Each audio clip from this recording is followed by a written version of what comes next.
It's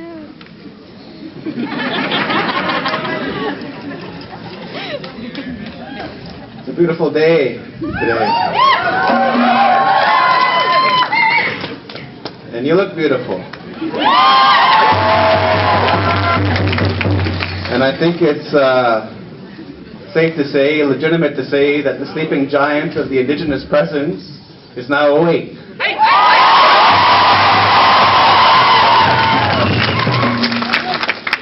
And I'll say it again, that never in all of our history are we more at risk, are we more in danger of becoming strangers in our own lands. And that's not an option.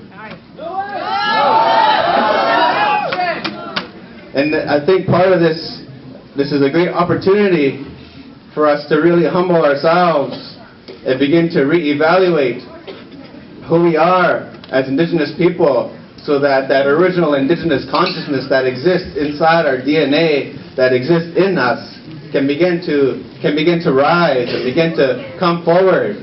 And I would like to acknowledge and recognize our young people who played hooky today.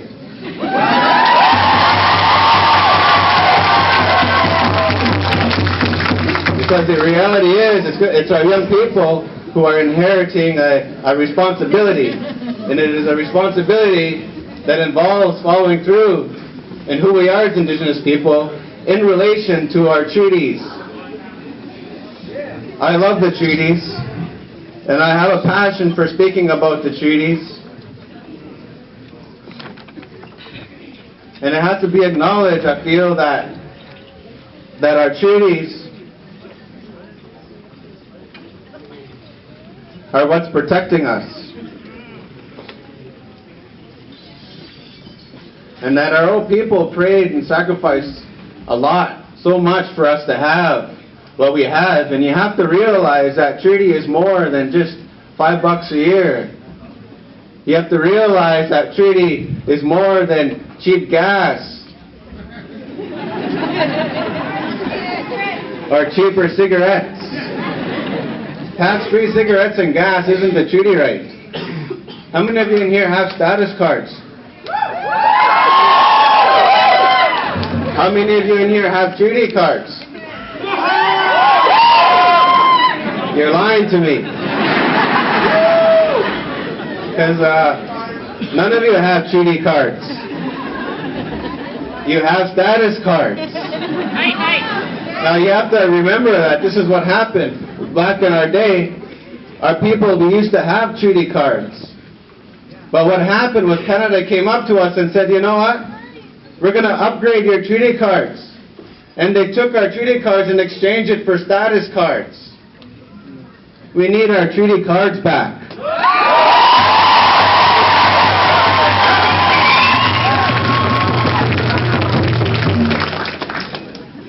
And sometimes to speak along these lines of our nationhood, because quite frankly, to be honest, I don't see myself as a Canadian citizen.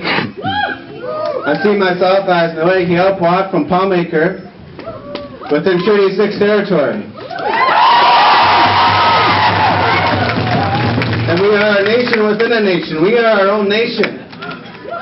And we need to start thinking along those lines. We need to start speaking along those lines. And pass that on to our children and to our young people. Because the reality is, you know what, I really feel that our people are in a war. I was born into a Cold War, and this war is based on policy and psychological manipulation. And the reality is, Canada is in a regime, has an agenda to determine how you see yourself, who you are. I talked to my friend, her name is Tamara Starblanket, and one of the things that she has said to me was, she said, Colby, our people have been through genocide. And you know what the final stage of genocide is? She said the final stage of genocide is when the oppressor, the person who committed the genocide, begins to tell the victims of genocide, who they are. And that's what's happening today. And we